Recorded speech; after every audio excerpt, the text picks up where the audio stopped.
what would my life be like in the future you hope to avoid? The very simple evocative answer is I want to avoid the Wall-E future. People sitting in these chairs, they have lots of abundance in that world. The world is producing plenty of abundance. They have amazing technology, floating chairs, screens, and everyone has no agency. And people have no sense of self-determination. And I think, when you watch Wall-E or when I watch Wall-E, my immediate reaction is, ooh, something is missing.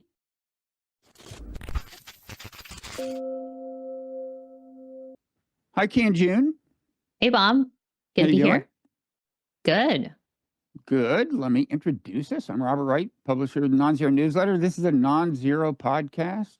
You're Kanjun Qiu, the CEO of Imbue. I hadn't actually thought about the rhythm of that description. That you chose to found a company that rhymes with your last name. That was a good idea. I never thought about that. Wow. Yeah, no, you should go with that.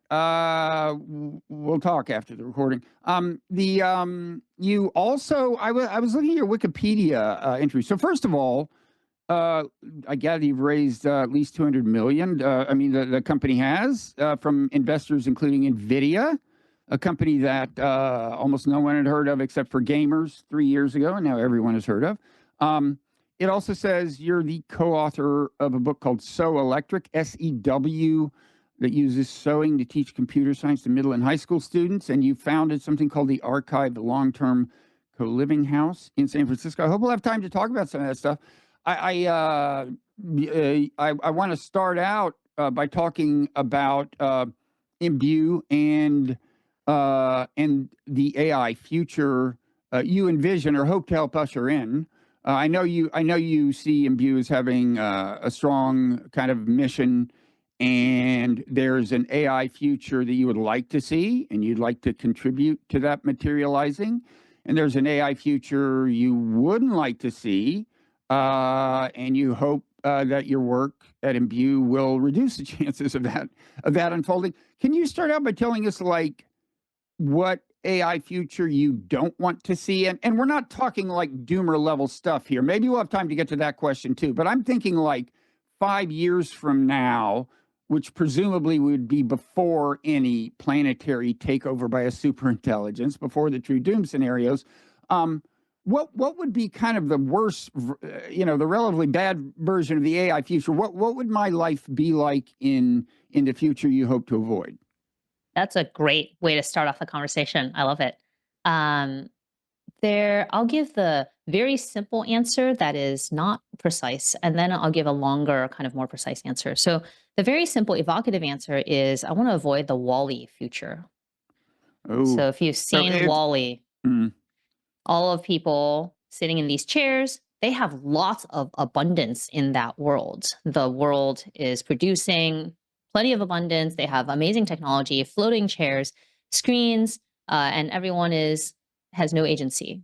And people have no sense of self-determination. And I think, when you watch Wall-E or when I watch Wall-E, my immediate reaction is, ooh, something is missing. Now, it doesn't mean there are some really good things about that world. I think abundance is wonderful, but something really deep about humanity is missing from that future. And so when I think about and you had a reaction, do you want to share? No, I just quite agree. I mean, to put to invoke another movie, my worry about what AI will do is that it will be a little like the Matrix, where these guys are in pods and having hallucinations pumped into their brains, except that it will be voluntary. In other words, it's like the next step after Wall-E. And Wall-E, as I recall, they're like sitting in these lounge chairs, drinking soda and so on. And, AI permits, in principle, a future where you live in a virtual reality that it could be very seductive, right? And that path, I think, ultimately leads to a Matrix-like future. So that's anyway. Proceed. That's Yeah, I think that's a interesting analogy. I think the way I think about it is we live in a world as of the past 50 years where software is and the digital built environment is a huge part of our lives and has become a huge part of our lives, as you said, a virtual reality. And I actually think in many ways that's wonderful that it's kind of unlocked this intellectual depth and access and communication and information processing that we weren't previously able to access. And I think when it comes to AI, like AI, this is a serious technology. And we are creating computers that can, you can argue how much or how little they can reason and think, et cetera. But um, at the end of the day, like I think in a few years, they'll be human level across a wide spectrum of capabilities and superhuman across a wide spectrum of capabilities. Mm. And that's real. That technology, this is a step function change in what kind of technological capabilities we have in the world. And I think for me, the thing I think the most about is right now there are a lot of narratives in the world about the future with AI in it. And those narratives are typically centered around the AI, and they're centered around automating things and delegating things to the AI. They're centered around how smart the AI will be and how it will know things and be able to tell us things and teach us things. And it really puts the AI at the center, not the human at the center. And Mhm. I think there's something very important about creating a world where, like, as humans, we co-evolve with our technologies and our tools, and creating a world where humans are at the center and these systems are tools that are helping us, enabling us and giving us more agency, autonomy, ability to determine our lives, and what we call maybe liberty. I Mhm. think that's that's a very important thing to work toward. As an example of a way in which this gets reduced even today, TikTok is a really good example of an AI system that kind of like controls us. Many of us have developed immunity against it, but some of us haven't. And I often hear of people who are friends who are like, I deleted my TikTok app because, like, for a few days, I would open it, and then 3 hours later, I would Yeah. discover that 3 hours went by. I Um, deleted it like within 2 days of first experiencing it, and I haven't been back. It yes, was obvious that this was death. This was gonna be yes, death for me. And I've since actually deleted even my Twitter app, and one of the smartest things I've ever done. I mean, I still do it on a computer, but that's a good kind of balance, is just to hmm keep it off the smartphone. Anyway, no, you're right. yeah. TikTok is like, they've got us figured out. Um, Yes, and the smarter systems are like the more data people have, the more the incentive of a third party developer right mhm, now is to extract value from their users, and that's kind of just the world we live in today. And so I think it's actually really important to be very realistic about, okay, this is the world we live in today, where there are these incentive structures that would result in basically humans being algorithmically extracted from. And now these algorithms are getting much smarter, and they mhm, can be really smart and funny and thoughtful and a good girlfriend and all of these other things. And, that leads to a future where humans are kind of the object and no longer the subject. mhm, And I want a world where humans are the subject, because the thing that AI doesn't have that humans do have is drive, taste, a desire to create things that are beautiful and experience awe and find meaning. And I mhm. think, yeah, those are important things to keep It's in mind. interesting. A little background. You and I met at a dinner in San Francisco. And one reason I asked you then if you could spare the time to be on my podcast is you said something that surprised me, just because you are like an AI exec, which is that, I think I had brought up the question of like what happens when AI companies optimize for engagement, just Mhm. try to keep you like, you know, glued to the stuff as long as possible, because that's their revenue model, as it tends to be with like an advertising model, maybe.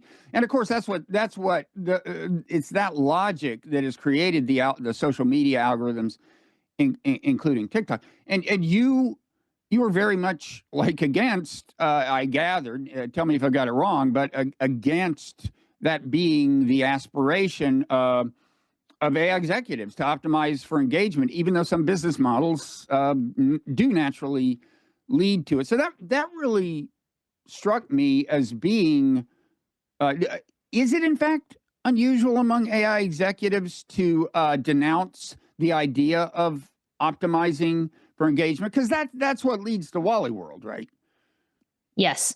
I think the answer is complex. So I think in businesses where content is what they're producing, those businesses tend to optimize for engagement. The more engagement, the more ads they can sell. So ads-driven businesses do optimize for engagement. Almost every tech company has some kind of engagement metric. Maybe it's daily active users, weekly active users, something like that. And in some companies, it doesn't seem to be bad for users. So Figma is a design tool, or like Dropbox. These are tools that do optimize for engagement, but it's not, I don't feel really bad about my use of Figma. And it's because Figma as a tool puts me at the center. It makes me the subject. I'm the creator. I'm creating and consuming things on Figma that are I'm empowered to kind of create, adjust, etc. Whereas the businesses where optimizing for engagement feels really bad is places where I'm not the subject, I'm the object. I'm kind of being hung on to in order to continually consume. Right. So the question is kind of, is engagement like kind of a numbing thing, or is it an engaging thing? In other words, Exactly. does it kind of draw Is it you? real engagement, in a way? And of course, I mean, the key word here, in at least one sense, is agency. Are humans going to be able to preserve their agency in the age of AI? And of course, this year has been more or less officially declared to be the year of agentic AI. I mean, that's kind of going to be apparently the official buzzword. And I've got to give you credit for being ahead of the curve in a couple of senses. First of all, I know some time ago, a couple of years ago, when you were talking about your company's mission, first of all, I think you were saying, look, if you want true artificial intelligence, just scaling up the large language models as they exist is not going to be enough. You're going to have to build in reasoning power, I think, right? And that's one thing that Imbue does. And that has turned out to be the case. I mean, that's the story of the last, the media has that has turned out to be the case the last 3-6 months. That's been the story come out of Silicon Valley. Scale alone in training is not doing it. We've got, OpenAI has a model with some explicitly designed reasoning stuff. Google kind of does. And then the other thing is, you were talking about agency before it was cool, and you were viewing your company's mission as building agents, although maybe not necessarily in the sense that we think of them. And I want you to talk more about that, because of course it's, there is this double-edged sword with the AIs being the agents. Do they engage us in the process of engaging us? Do they sap our own agency, or do they not? And I guess I don't. I'm not sure how easy it is for me personally to relate to what you're doing, because as of now, if I've got it right, your company is largely doing agents that help people with some conversancy in computer programming, or do I have that wrong? That's right. Yeah. So kind of going from high level to the details of what we do, we started Imbue in 2021, and the purpose was, how do we make, I kind of, my co-founder and I really believe like we can get a lot more out of our computers than we have today, than we can get today. And there's this dream of the personal computer. And that dream was that the computer would be truly personal, that I could make it do whatever I wanted it to do every day, day in and day out. And we really felt like, okay, software agents that are smart and able to serve us and do kind of things that we want to do, maybe at scale, maybe help us process data, maybe help us find music that we really like, et cetera, that could unlock for us a lot more choice, agency, and creativity. And when we first started the company, we thought of agents in the way that today most people think of agents, as this kind of personal assistant that you give tasks to, and it's like Siri or her, and it'll do stuff for you, and it'll be really knowledgeable about what it can and can't do for you, and it'll ask you questions. And we really actually went down that path thinking about, okay, how do we have this agent assistant thing? But, as we went down that path, we learned a lot. And I think what I'm about to say is pretty controversial, but maybe in a few years it won't be. Just like a few years ago, we talked about agents. I think actually using agents as assistants is very difficult for people. And this is because delegation is very difficult for people as a paradigm. Like, You're talking to the world's worst delegator. Ask anybody who's ever worked for me. It's like, Exactly. I want to maintain control of all Yeah, things if totally. I possible. want to maintain control too. Like even I struggle so much to delegate as an executive, and I have to specify a lot of things up front. I really need to trust the person or the system that I'm delegating to. And so we really shifted our mentality and we really started to think about, okay, right now people think of agents as these things you delegate to, but what is a powerful, what are agents really? And how can we have agents that are actually, that feel good to use? And that like feel like they're giving us power. And what we realized is if you think about what an agent actually is, an agent is this intermediary between you and your computer because you're giving it stuff, it's talking to you or it's interfacing with you. And it's also interfacing with your computer to get your computer to do stuff. And the most general way for an agent to interface with your computer is by writing code, because that's the language your computer speaks. And so agents, a different way to think about agents, and I wonder if we'll, use the term differently in the future, is as a higher level programming language, essentially, for you to be able to write code in a more natural form, whether it's a natural language or some other way of instructing your computer to create things. And so we will all be software creators without having to know code in your ideal world. Perhaps we'll all be software creators. I think that there'll still be, creating software is a complex thing, and especially creating powerful, complex software. And so you would still have to understand, if you were a creator, you'd still have to understand, like, how do systems work? And can I assemble them together? But I suspect that just like today, if you're building software, you can rely on many components and libraries that other people have built. In the future, even if you're not that familiar with how to build software, you can rely on components that other people have built, and there will just be more and more and more software that is easier and easier to create. And we actually, going back to human agency, earlier we talked about engagement and when is engagement good and when is engagement not good for agency. I think when we think about engagement as a thing that's encouraging a creative process, that's when engagement actually feels quite good. It's like active. Whereas passive engagement, or something is kind of being put into us, that is not necessarily a thing to optimize for. And so when we think about our tool, like what it's doing is it's enabling people to actively create with this medium that is AI, that is their AI on their computer writing code. So how do you kind of, to oversimplify the question and kind of personalize it, how do you hope somebody like me will be spending their time in 5 years? I think you see, much more powerful AI tools being at our disposal in 5 years. It sounds like in less than that, probably. How do you hope? Is there an example of how you hope my day will begin or my day will proceed? Yeah. There are some very trivial examples I can give you, but I think generally it's hard to imagine the future before it happens. And so our imagination, historically, our imagination has always been very limited, like faster horses. But some examples of faster horses are like if you spend a lot of time processing your email, then you could have something that goes through your email and filters out stuff that's obviously, spam. I get a lot of spam. Um, or you could have something where you tell it like, okay, these are my priorities this week. Like, please don't surface things that don't fit within my priorities, or like surface them first. You could have it start drafting responses based on your priorities, things like that. That's like email triage. Another example is And one of our, that you can do pretty much right now, right? I mean, you can do a version you of could that right now. you could build that for yourself today. Right now, It's not quite off the shelf, but probably will be by the end of the year. it's not off the shelf, but I actually think one thing that's very interesting about this idea of, we call it kind of personal software, is part of why email clients don't do this today is because most people have very different ways of processing their email. It's actually hard to build software that's universal and covers every use case.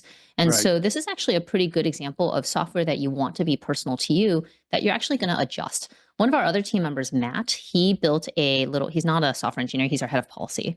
But he Mm. studied computer science a long time ago, and he built a to-do list app for himself because he was quite frustrated. He really wanted to see kind of his big picture goals and have to-do items under those goals. So he built that for himself, and he's been actually iterating on it as he's been using it, and it's gotten to something that works well for him. Now, that's like very personal software, but you could also imagine building software for your community. For example, he's now building an app for his dad who delivers a lot of casseroles to folks who are in need of food. And his Mhm. dad spends a lot of time communicating and things like that, and none of that process is automated. And so when making software is much easier and much cheaper, we can make it for ourselves, but we can make it for our friends, our community, our family. And that kind of makes our computers much more bespoke to us and our Mhm. kind of like allow us to harness that computational power. Now, that's the like immediate faster horses imagination. But you can imagine a much more powerful version of this, where actually what we are doing is distributing the power of AI. So AI, like these systems, these are big models. Today, they're very centralized. And in the future, I expect much of software to incorporate some element of these models, whether it's like their ability to process data and reason through it or something like that. Mhm. Um, and I think what we want is for people to be able to harness these models for themselves and perhaps have access to models that are more tailored for them. And also that are not just like centrally controlled, and maybe that can do more specific things that they want to do. Mhm. And so there's also an element of like enabling people to, we call it create their own agents, because agents are just software. Yeah. Maybe we should talk a little more about agents because it's a word that means, as you suggested, different things to different people. I mean, when when you ask, okay, what are the agents that are about to show up in 2025, the year of the agent? You hear about, well, you can tell them to go book your flight or at least set it up if you want to be the one who pulls the trigger. Maybe they won't go ahead and make the payment, or they'll fill your Amazon shopping cart. There was an example when Anthropic unveiled its computer use function, which permits the AI to kind of take control of your computer and do stuff. Of them, I think they said that they had, while sitting around, several of them had said, order food for a group of people like us, and it chose. It sounded like it chose pepperoni pizza from Papa Joe's. That is agency. If you're actually choosing what kind of food. I mean, I must say that in general, I haven't yet heard of things that seem likely in the super near term that strike me as all that valuable. It's like booking flights, ordering food. I guess I don't do all that much of those things. But of course, as you said, AI is going to get smarter and smarter, and it will be more and more like having a human assistant. So I guess. Uh, I guess I have a couple of questions. One is, what, how soon do you expect it to get kind of amazing, more amazing than filling our Amazon shopping cart if we've told it what we want? Like, I want the lowest priced aspirin. Um, and also, I'm curious about how I think you see, although, as I said, you make these, I guess you could call them agents that help people who already have some conversancy with computer coding do better work. I gather you see that evolving into something that is useful more and more to people who don't have that specialized knowledge. Is that right? Yeah. Like, so as I said, in principle, I mean, we're already seeing examples where they say, look, you can just create this website without knowing code using AI. I haven't really tried it, but they say it's possible. And I'm skeptical that we'd get a great result if I tried it. But so I guess you can go either way. Either whichever you feel more comfortable with. Either trace the path of agentic evolution generally in some direction, or maybe Imbue's own path. Like, what is the what's the version of your product down the road that works for a kind of a tech illiterate or at least a non-coder like me? Yeah, great questions. I'll answer both. I'll start with the Okay. first question, which is kind of, you're asking really like, when do agents become magical? And my answer to this is actually agents are not new. We already have them. Agents are just software. And so the Facebook recommendation feed, news feed, is an agent. That system is making decisions about what you Mm-hmm. see every day. Your computer has lots of agents on it running all the time that are making decisions about what to, do. And so, or similarly, there's a system that makes decisions about parole in the judiciary system, and that is agentic. That's making decisions. So agency in software is not new, and a lot of software is already agentic or was already agentic even before this wave of AI. And I think a way to think about agents is not as this magical new thing, but rather as just like more powerful software that is able to make more decisions that make slightly more sense incrementally over time. Mm-hmm. And um, you know, these systems, they will be able to make good decisions in very narrow domains better than in very broad domains. They'll be able to make better decisions if they know your preferences. They will be able to make better decisions if they have a smaller task, just like with humans. And so I think what we'll see is actually, there's a tendency toward wanting to like have a magical agent that just knows us. But I think actually the more interesting products that will be built in the next couple of years are ones that really take this technology, the language models or other multimodal models, and incorporate that into a system that is thoughtful about how to apply the intelligence, as opposed to just asking the model to magically do something like order food and make good decisions about what food I want, because of course I have some preferences about what food I want. And I think the other thing you'll see is you'll see many more of these very vertical specific agents, like flight booking. Maybe it will in Mm-hmm. fact automate steps of the process, and that's awesome. Like there are steps where I have to click through a bunch of buttons. It's really annoying, and like the UI is terrible. And There's a lot of bad UIs in the world, I there are will a say. lot of bad UIs, exactly. And fundamentally, it's just about, I think one of the things that we believe is fundamentally software agents are about data. And they're about being able to process that data and present it to the user in some way, or allowing the user to process the data in some way. So for flight booking, it's like getting data about what flights, and then it's making some decisions or helping you make some decisions about which one you want. Mm-hmm. And so that's kind of the core of the problem. Your second question was about, I think, like, how does Imbue think about building agents and enabling people to build agents, and what does that like progression toward less and less technical users look like? And there are a couple ways that we think about this. So today, our tool that we're working on, it's in private alpha, and we kind of are trying to use it ourselves. Our tool that we're working on, it's focused on how do we uh, make changes to software, like create small pieces of software, make changes to pieces of software. Mm-hmm. And the reason, let me think about how to explain this to an audience that is not engineers. Um, I can help. Hopefully, I will react as I they got would it. react because I am Okay. one of them. So I can Okay, ask the great. follow-up So question. let me actually give you an example of why you think this website building app is not useful. So I've used a lot of these website building agents Mm-hmm. and built myself an app. And the issue is actually the first app that it builds is kind of like roughly right, but it's not Mm-hmm. quite right. And what I want to do, and the thing that you're always doing in software, is you're making changes.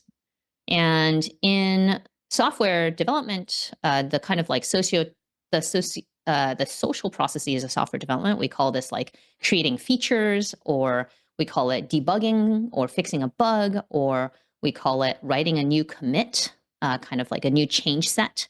And so that's the fundamental core of building software, is making changes to a chunk of code to get to the next version of it that you like or that you want more.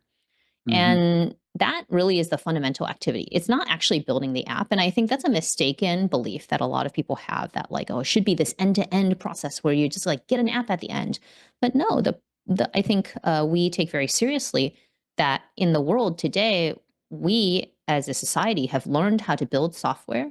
And it's not just about writing code. It's actually very much Mhm. about the sociological processes around the writing code, which is like writing a spec document to describe what the feature should do, and figuring out what's called the data model, and figuring out how to architect it, and then writing the code, and then testing the Mhm. code, and then committing it once the whole feature is done, so that now that feature is complete, and then you can move on to the next feature, but you can always roll back to the previous feature. There are all of these sociological components of software development that we kind of bake into what we're working on. So in your vision of the future is kind of part of the creative part of being human, that saves us from Wally World. The kind of ongoing amendment of your agents. In other words, like the crafting of your own personal environment of agentic Yes. support and the ongoing amendment of it. Is that? Exactly. Like Uh-huh. the ability to craft your environment and modify it as your world changes, in the same way that I'll like, modify my house pretty often. I'll add new objects, I'll move things around. I want to change it to satisfy what I want to do next. And I think your digital environment should be the same. And in particular, and I really like the way you said it, the agents, the kind of like software agents that are working with you or working for you, and the pieces of software you're using, you want those to be changeable as well. Hmm.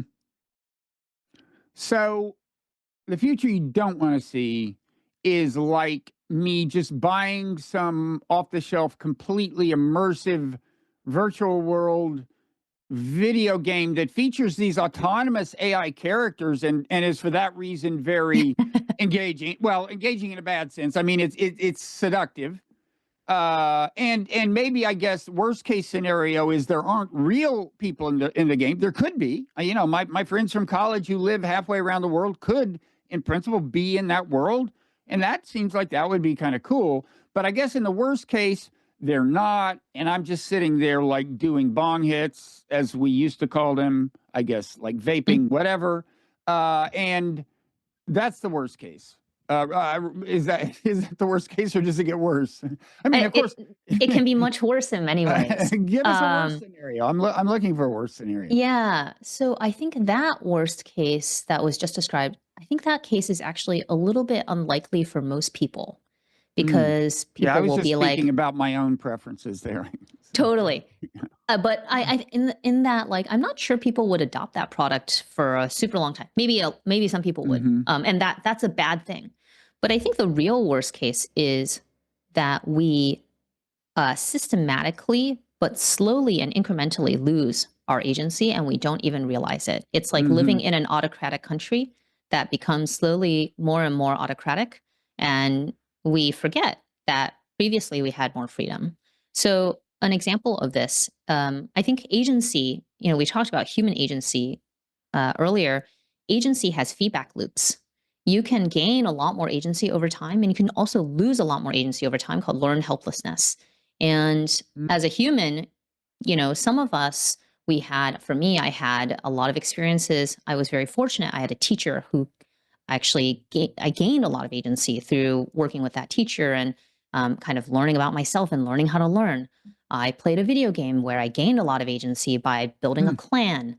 Um, but it's also very possible to lose a lot of agency. So an example is there was a study about people who graduated during financial crises. And they followed these people 10 years later and looked at their average salary, and it looked like their average salary actually 10 years later was still quite a bit lower than people who graduated in non-financial crisis years. So I think this is like 1989, 2008. mm, Um, and that's an example of learned helplessness. You kind of like learn like, oh, I am not something. I'm not capable. I'm not, etc. I can't do this. And I mhm, think, it's very sneaky. That's the worst case. It's very sneaky, and we forget that actually, no, we can make changes. We can create a different world. Um, And I think like we live in America, and America was founded on an idea of agency in a lot of ways, like liberty, the pursuit of happiness.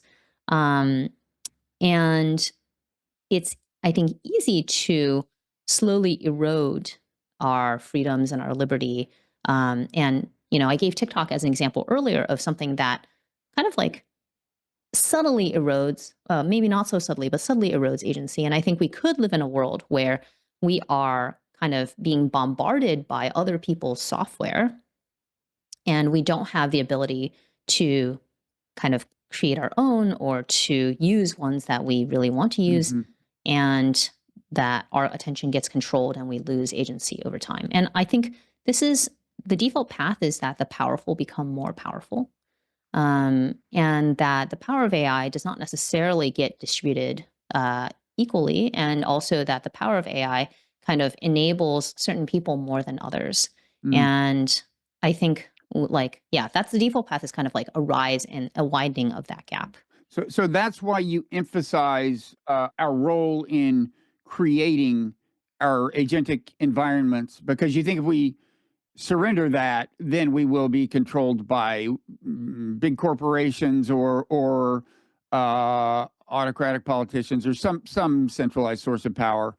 Exactly. Because there are things that become very easy in this world. For example, surveillance becomes very easy. You can now collect a lot of data and process it really fast. And so, in the same way, like, kind of the default path leads to more surveillance, more powerful technological systems that are centralized. There's also like real economies of scale to these AI systems where you train larger models and they get better. And so it's actually really important to fight, kind of like fight against that default path by developing technologies that explicitly give power to people, creative power to people. Actually, a really good example of this is in the 1960s. In the 60s, this is right before the personal computer revolution, people were really excited about supercomputers. They were like, supercomputers are the future. I mean, these mainframes. Cray was the big brand, as I recall. Exactly. CRAY. Yes, Cray. The most powerful computer in the world, which is, I'm sure, less powerful than some smartphones now, and they filled like a room. But anyway, exactly. They filled a room. There were these huge mainframes, and people were like, the future is going to be time sharing on supercomputers. Like, that's the direction it's going to go. And when people started building these little hobbyist computers and calling them personal computers, everyone made fun of them because people were like, this is like a toy use case. No one's ever going to use this thing. And it actually took a lot of invention to make personal computers usable. It took Xerox PARC inventing and SRI inventing the GUI and the mouse. I was just thinking about that the other day, the fact that the people at Xerox didn't get it. They had invented what we now know of as the desktop interface, the graphical user interface, and Steve Jobs shows up and is like, yeah, I see an application for this, but the people who invented it didn't. But anyway, go ahead. Yeah, thank goodness Apple got it. Thank goodness Steve Jobs got it. But it still, took that small group of researchers to like figure out, how do we make this technology usable by people, by regular people? How do we empower people with it? And the whole philosophy was kind of like, how do we augment human cognition? How do we augment human ability to think and to create and to understand information? And that was the driving philosophy. And I think, like, the future is not written. It's like written by us. It's not predetermined, it's written by us. And if we go into the future with this default philosophy of, okay, we're going to let market incentives keep going and we just make these systems more powerful, and this will make the world more abundant, and that's good because abundance is good by default, like, that's not necessarily going to lead to the future we want. I think we have to be very, very intentional about creating systems that empower people and that actually give that power to people, and that requires invention and imagination. So your concern is that because AI potentially can be so seductive and persuasive, and it's already demonstrating considerable persuasive powers in actual experiments, it's been shown to be, better in some cases than actual human beings in getting people to change their minds about their political views. And the concern is that, that power, if used to sap your autonomy and centralized, right? I mean, I guess you're saying we all need to resist, in a certain sense, the control via AI, in part. I mean, in part because maybe that's an inherently more impoverished life if you don't have any agency, but also because the influence you're surrendering can, in principle, be consolidated by some centralized force that's bad, right?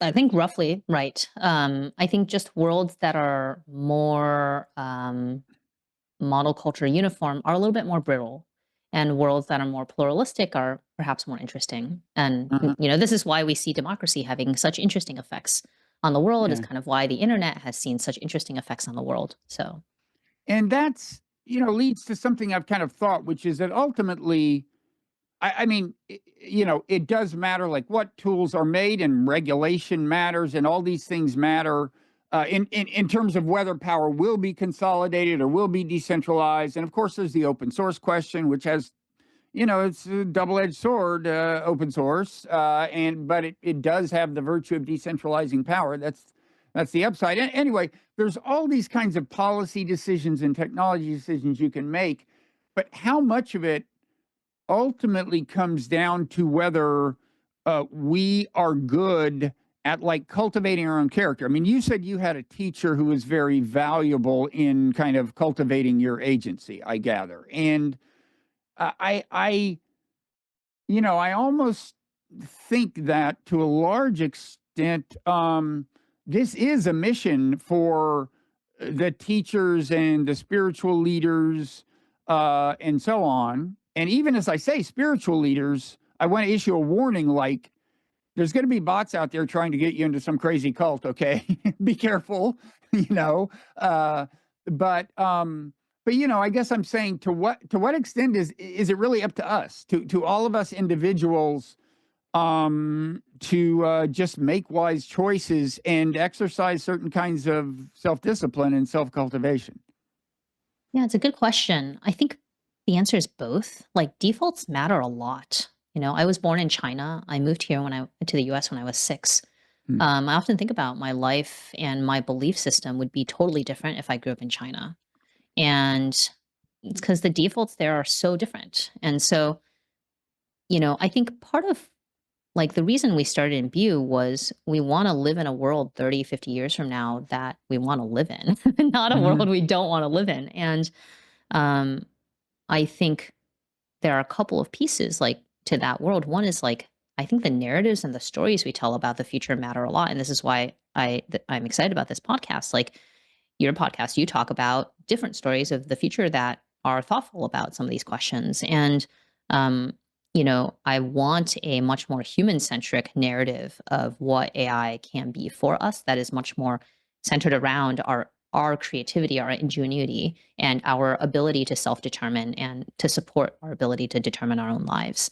Um, I think pragmatically or like mechanistically, there are also other defaults that are possible. So, for example, you talked a little bit about open source, and open source is actually a really interesting movement because, like, in spite of software in the last 20, 50 years being incredibly expensive to build, we actually rely on in our businesses and in our day-to-day lives quite a bit of stuff that is built upon open source software, like the Unix operating Hmm. system Hmm. and many, many libraries, these programming languages, et cetera, are all open source.